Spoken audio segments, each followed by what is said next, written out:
So this is the typing tutorial for a 1960s Smith Corona Coronet Electric 12.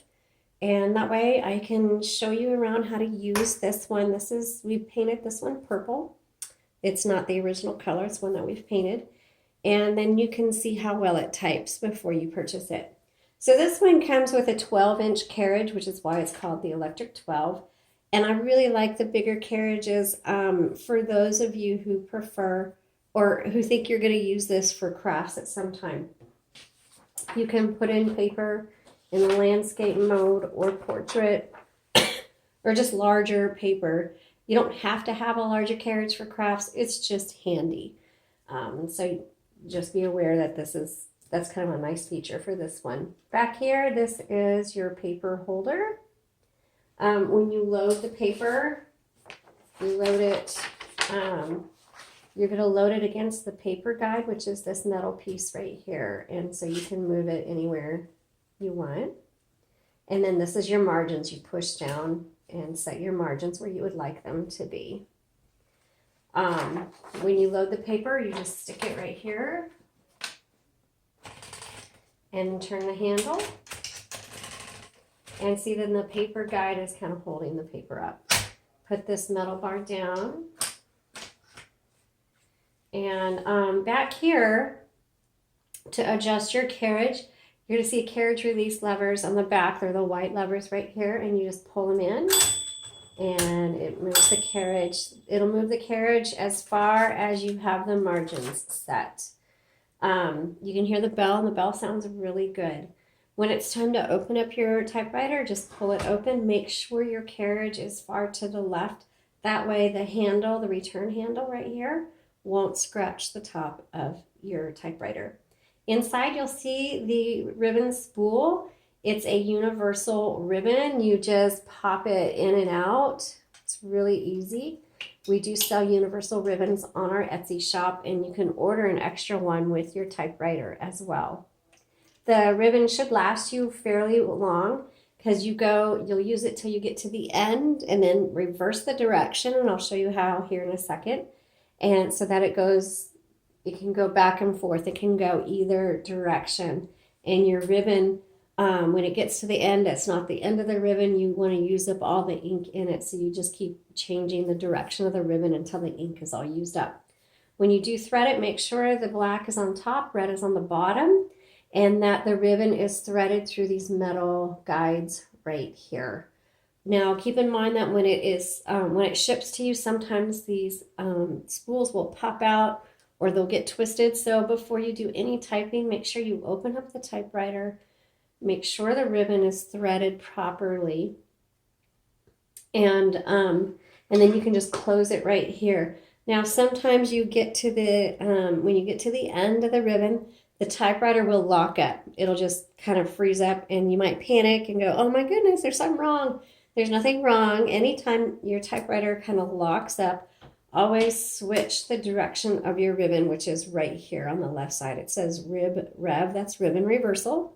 And that almost always fixes any locking up that happens on a typewriter. It still happens to me. I'll be typing and I'll forget all about it, and then I panic.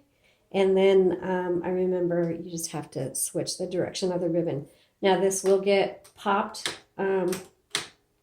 It'll switch its directions either in shipping or just in doing this typing demo. So when you get it, it may be at the end of the spool, and it's not because it's an old ribbon, it's just the direction was changed. And so you just flip the switch on it. Right here is the color selector, and it's on black. Flip it down to go to red. This is margin release, so when you get to the end of your margins, if you want to go a little bit further, hit margin release. Set and clear if you want to set tabs. And let's go ahead and turn it on. This copy set is just how hard your type bars are going to hit their paper. So I normally don't notice much of a difference either way, but you can set that, play with that and set it to your liking. Let's go ahead and turn it on. And this may lock up on me because I don't know which direction the spool is actually going right now. We'll find out. So 1960s.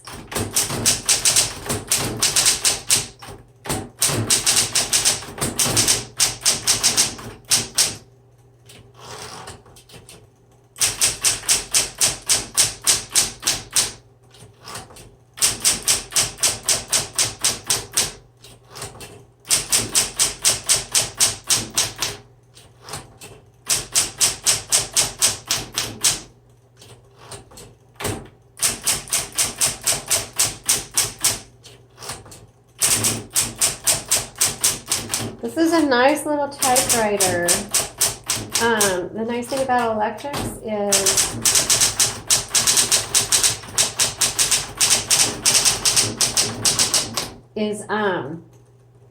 they're very easy to type on. Great for kids.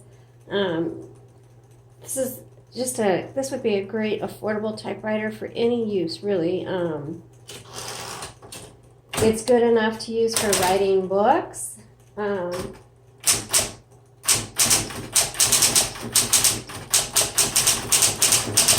Sorry, I can't type and talk at the same time.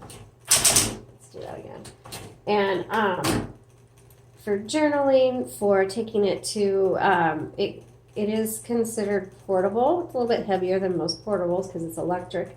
But you could take this to the coffee shop or to typing it write-ins if you want to do that. Or really great for college students, brings a pop of color to your office. It's just a good everyday typewriter.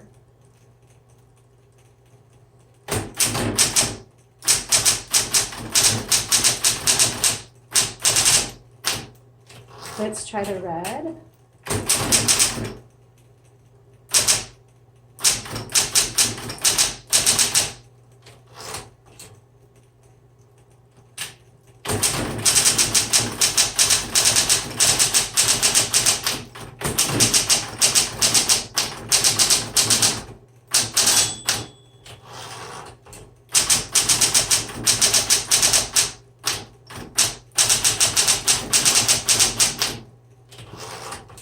This is an excellent typewriter. The font is the type is really clear. Gosh, that's just a great everyday piece. You can look at the details if you haven't already at our Etsy shop. The link is in the comments below. Sorry for that hiccup. And I appreciate you watching, and let us know if you need anything. Thank you.